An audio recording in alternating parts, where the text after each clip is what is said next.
Isabel Allende, House of the Spirits, Part 12.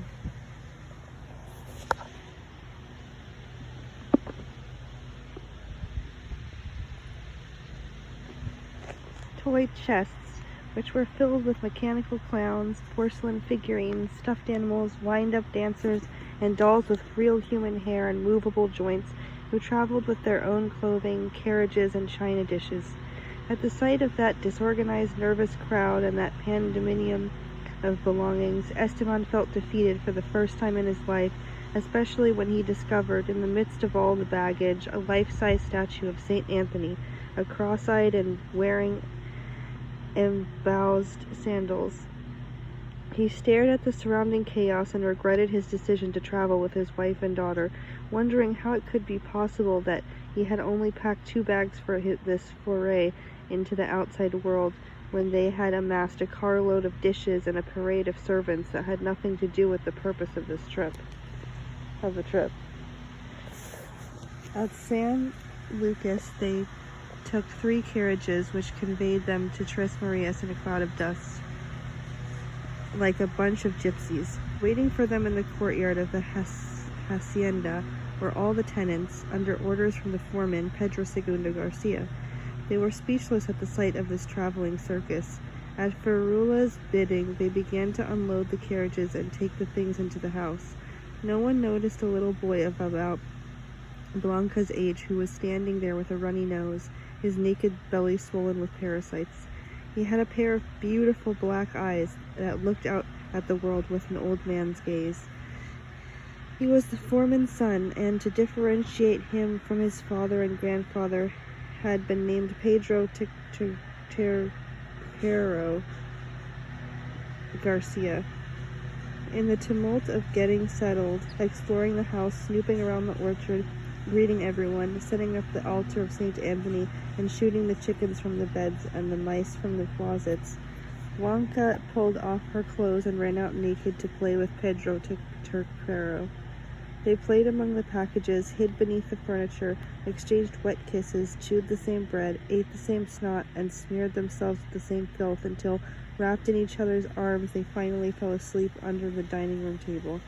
Clara found them there at 10 o'clock at night. Everyone had spent hours looking for them with torches. Teams of tenants had gone up and down the riverbanks, the granaries, the fields, and the stables searching for them, and Ferrula had got down on her knees before the altar of St. Anthony. Esteban was hoarse from calling their names, and Clara had vainly tried to summon her ability to read the future. When they found them, the little boy was on his back on the floor, and Blanca was curled up with her head on the round belly of her new friend. Many years later, they would be found in the same position, and a whole lifetime would not be long enough for their atonement. From the very first day, Clara understood that there was a place for her in Tres Marias, and just as she recorded it in her notebooks, she felt that she had finally discovered her mission in life. She was not impressed by the brick houses, the school, and the abundant food, because her ability to see what was invisible immediately detected the workers' resentment, fear, and distrust, and the almost imperceptible noise that quieted whenever she turned her head enabled her to guess certain things about her husband's character and past. Still, the patron had changed. Everyone could appreciate that he had stopped going to the Red Lantern. His nights on the town, his cockfights, his gambling, his violent tantrums, and above all his bad habit of tumbling girls in the wheat fields were a thing of the past. This they attributed to Clara, and Clara too had changed. From one day to the next, her listlessness had vanished. She had stopped finding everything so lovely, and she seemed to have been cured of her habit of speaking with invisible spirits and moving the furniture by supernatural means. She rose at dawn with her husband and ate breakfast with him, already dressed. Then, when he went out to supervise the work in the fields, Ferrula took charge of the housework, the servants from the city who could not adjust to the discomforts of the country, and the flies, and Blanca. Clara divided her time between the sewing workshop, the general store, and the school, where she established her headquarters for treating mange, lice, untangling the mysteries of the alphabet, teaching the children to sing "I have a dairy cow, and she's not just any cow," and the women to boil milk, cure diarrhea, and bleach clothes. At sundown, before the men came to the fields, Ferula gathered all the peasant women and children to say the rosary. They came more out of kindness than faith, giving the aging spinster a chance to recall her good old days in the tenements. Clara waited for her sister-in-law to finish the mystical litanies of Our Fathers and Hail Marys, then used the meetings to repeat the slogans she had heard her mother shout when she chained herself to the gates of Congress. The women listened with embarrassed smiles for the same reason they played with Ferula, so as not to displease the patron's wife. But those inflammatory cries only made them laugh. Since when has a man not beaten his wife? If he doesn't beat her, it's either because he doesn't love her or because he isn't a real man. Since when is a man's paycheck or the fruit of the earth or what the chickens lay shared between them? When everybody knows he is the one in charge? Since when has a woman ever done the same thing as a man? Besides, she was born with a wound between her legs and without balls, right, Senora Clara? They would say. Clara was beside herself. The women nudged each other in the ribs and smiled shyly with their toothless mouths and their wrinkled eyes, their skin tightened by the sun and their unhealthy lives, knowing full well that if they took it into their heads to put Clara's ideas into practice, their husbands would beat them. And deservedly, to be sure, as Farah herself declared. Esteban soon found out about the second half of the prayer meetings and became enraged. It was the first time he had ever been angry with Clara, and the first time she saw him have one of his famous tantrums. He shouted like a madman, pacing up and down the living room and slamming his fist against the furniture, arguing that if Clara intended to follow in her mother's footsteps, she was going to come face to face with a real man who would pull her pants down and give her a good spanking so she'd get it out of her damned head to go around haranguing people, and that he categorically forbade her to go to prayer meetings or any other kind, and that he wasn't some ninny whose wife could go making a fool of him. Clara let scream his head off and bang on the furniture until he was exhausted. Then, attentive as ever, she asked him if he knew how to wiggle his ears. The vacation grew longer and the meetings in the schoolhouse continued. Summer came to an end and autumn covered the fields with fire and gold, changing the landscape. The first cold days arrived with their rain and mud, but Clara did not show the least sign of wanting to return to the city. Despite a sustained campaign on the part of Ferula, who hated the countryside. During the summer, she had complained about the stifling evenings which she spent shooing flies, about the dust clouds in the courtyard which covered the house as if they were living in a mine shaft, about the dirty water in the bathtub where her special perfumed salts became a Chinese soup, about the flying cockroaches that got between the sheets, about the burrows of the mice and the ants, about the half-drowned spiders she found kicking in the glass of water on her night table each morning, about the insolent hens who laid their eggs in her shoes and shat on the lingerie in her dresser. When the weather changed, she had new calamities to complain about. The mud in the courtyard, the abbreviated days. It was dark at 5 and there was nothing to do but face the long solitary night, the wind, and the wintry colds, when she counted with eucalyptus plasters that were powerless to keep the family from infecting each other in an endless chain. She was tired of struggling against the elements with nothing to break the monotony but watching Blanca grow. "The child looks like a cannibal," she said, playing with that dirty little boy, Pedro Tequero, and worst of all, the child had no one of her own class to mix with. She was picking up bad manners and went around with flushed cheeks and scabs on her knees. Look how she talks. She sounds like an Indian. I'm tired of pulling lice out of her hair and putting blue methylene on her mange. Despite her muttering, she maintained her rigid dignity, her unchanged bun, her starched blouse, and the ring of keys that hung from her waist. She never perspired, never scratched herself, and always kept her faint scent of lavender and lemon. No one thought that anything could undermine her self-control. Not until one day she felt an itching on her back. It was such a strong itch that she could not refrain from discreetly scratching it, but nothing gave her any relief. Finally, she went to the bathroom and took off her corset, which she always wore, even on the days when she had a lot of work. As she loosened the strays, a dazed mouse, which had spent the entire morning vainly trying to find an exit between the hard points of the corset and the oppressed flesh of its owner, fell to the floor. Karula had the first attack of nerves in her life. Everyone came running at her cries and found her standing in the tub, livid with terror and still half undressed, screaming like a maniac and pointing with a shaking finger at the tiny rodent, who was struggling to its feet and attempting to make his way to a safer place. Esteban said that it was menopause and there was nothing anyone could do. They paid no more attention until when she had the second spell. It was Esteban's birthday, and that Sunday morning dawned as sunny as anybody could want. There was a great commotion in the house because there was going to be a party in Tres Marias for the first time since the forgotten days when Doña Esther was a girl.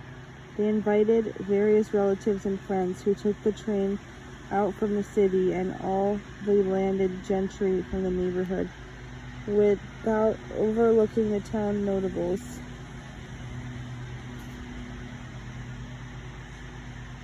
A week before the party, they prepared the banquet.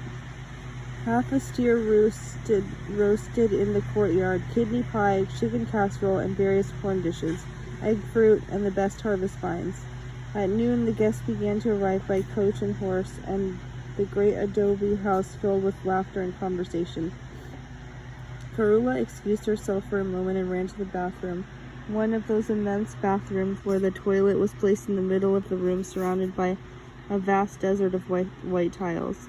She was ensconced on that throne like solitary seat when the door opened and in walked one of the guests, no less a personage than the mayor of the town, already unbuttoning his fly and slightly tipsy from his aperitif.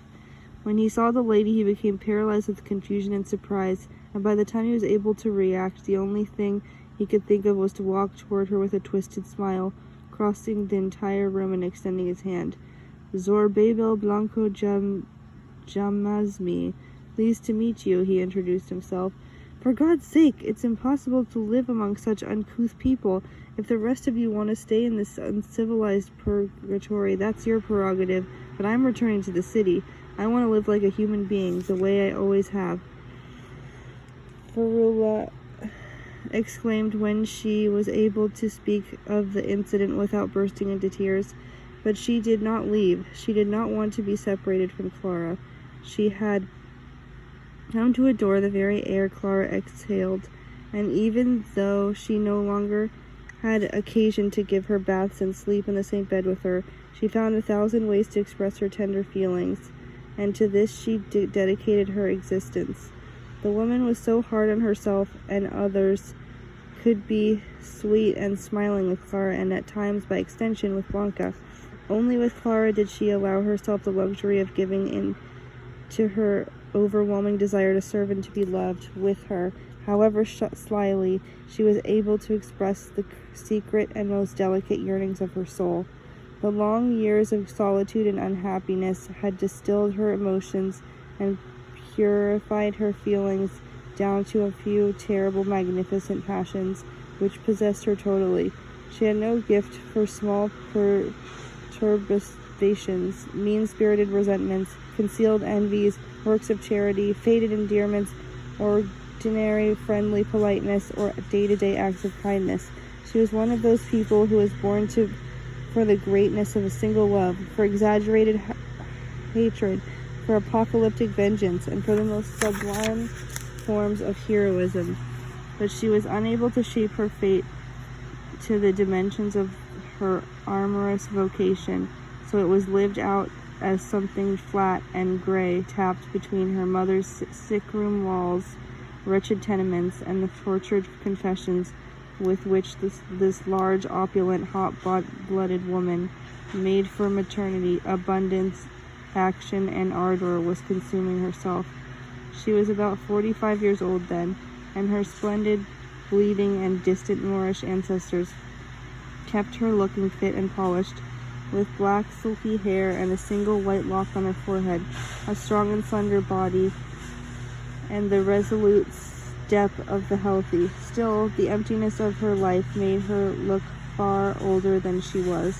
I have a photograph of Ferrula taken around that time on one of Blanca's birthdays. It is an old sepia-toned picture, discolored with age, but you can still see how she looked. She was a regal matron, but with a bitter smile on her face that revealed her inner tragedy. Those years with Clara were probably the only happy period in her life, because only with Clara could she be herself. Clara was the one in whom she confided her most subtle feelings, and to her she consecrated her enormous capacity for sacrifice and veneration. She once was bold enough to tell her how she felt, and Clara wrote in her notebook that Ferrula loved her far more deeply than she deserved, or than she could ever hope to repay. Because of that excessive love, Ferrula did not want to leave Tres Marias, not even for the plague of ants, which began with a humming in the pastures and quickly became a dark shadow that glided everywhere, devouring everything in its path, the corn, the wheat, the alfalfa, and the marigolds. The ants were sprinkled with gasoline and set on fire, but they reappeared, invigorated. The tree trunks were painted with quicklime, and the ants continued to climb, sparing neither pears, oranges, nor apples. They went into the garden and ate their way through the cantaloupes. They entered the dairy, and at dawn the milk was sour and full of minuscule cadavers. They got into the chicken coops and ate the chickens alive, leaving them behind in a whirl of feathers and a pile of pathetic little bones. They cut paths right through the house, tunneled through the pipes, took over the pantry. Everything that was cooked had to be eaten immediately, because if it was left on the table for even a few minutes, they arrived in a procession and gobbled it up. Pedro Segundo Garcia fought them with fire and water and buried sponges soaked in honey so that it would attract them all in the same place, where he would kill them by surprise, but it was all in vain. Esteban Trueba went into town and returned weighted down with pesticides in every form known to man, powders, liquids, and pills, which he sprayed and sprinkled everywhere. No one could eat any vegetables because they would get stomach cramps, but the ants continued to appear and multiply, daily growing more impudent and more decisive. Esteban went back into town and sent a telegram to the city. 3 days later, Mr. Brown, a tiny gringo, arrived at the train station clutching a mysterious suitcase. Esteban introduced him as an agricultural technician specializing in insecticides. After cooling off with a glass of wine with fruit in it, he opened his suitcase on the table. He removed a whole arsenal of tools that none of them had ever seen before, and proceeded to trap an ant and carefully observe it with his microscope. "What are you looking for, mister? They're all the same," said Pedro Segundo Garcia. The gringo did not answer him. When he had finished identifying the species, its lifestyle, the location of its burrows, its habits, and even its most secret desires, a whole week had passed, and the ants were beginning to crawl into the children's beds, had finished off with the winter food reserve, and were starting to attack the cows and horses. So Mr. Brown explained that they would have to be sprayed with one of these special products, which would make the males of the species sterile. Thus they would cease to reproduce. Then they had to be sprinkled with still another poison, also of his own invention, which would bring about a fatal illness in the females, and that he promised would put an end to the whole problem. How long will it take? Asked Esteban Trueba, whose patience was giving way to fury. 1 month, said Mr. Brown. By that time they'll have eaten all the people, Mr. Brown, said Pedro Segundo Garcia. If you'll allow me, patron, I'm going to call my father. For the past 3 weeks he's been telling me he has a cure for plagues. I'm sure it's just one of those old people tales, but there's no harm trying. They brought in old Pedro Garcia, who shuffled in looking so dark, small, and toothless that Esteban was surprised at the sign of time's relentless passage. The old man listened with his hat in his hand, looking down at the ground and chewing the air with empty gums. Then he asked for a white handkerchief, which Ferrula brought from Esteban's wardrobe, and went outside. He crossed through the courtyard and entered the orchard, followed by all the inhabitants of the house, as well as the foreign midget, who was smiling scornfully. These poor savages, oh God! The old man squatted down with difficulty and began to collect ants. When he had a fistful, he put them in a handkerchief, knotted its 4 corners, and placed the little bundle in his hat.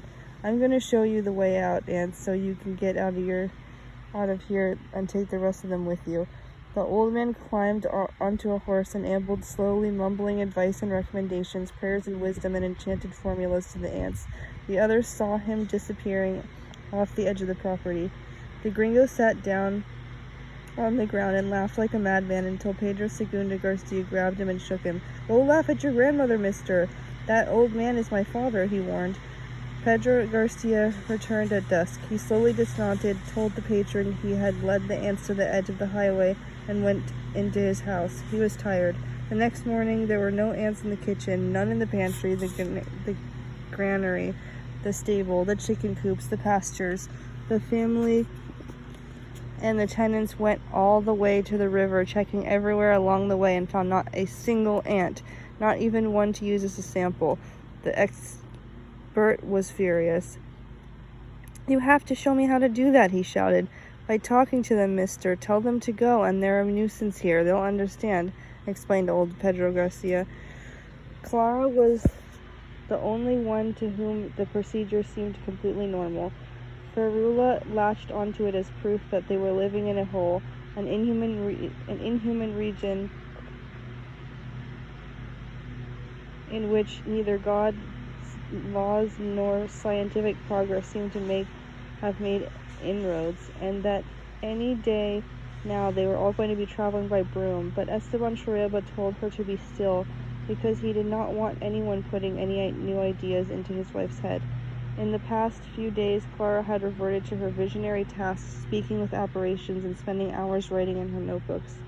When she lost all interest in the schoolhouse, the sewing workshop, and the women's meetings, and once again found everything ever so lovely, they knew she was pregnant again. "And it's your fault," Ferrula shouted at her brother. "I hope so," he replied. It was soon evident that Clara was in no condition to spend her pregnancy in the country and give birth in the village, so they began getting ready to return to the city. This was of some consolation to Ferrula, who took Clara's pregnancy as a personal affront. She traveled ahead with most of the baggage and servants, and to open the big house on the corner and prepare for Clara's arrival. Several days later, Esteban accompanied his wife and daughter back to the city, leaving Tres Marias once again in the hands of Pedro Segundo Garcia, whose responsibilities as foreman had brought him no more privileges but only more work. The trip from Tres Marias to the city used up all Clara's remaining strength. I saw her grow paler and more asthmatic, with dark rings under her eyes.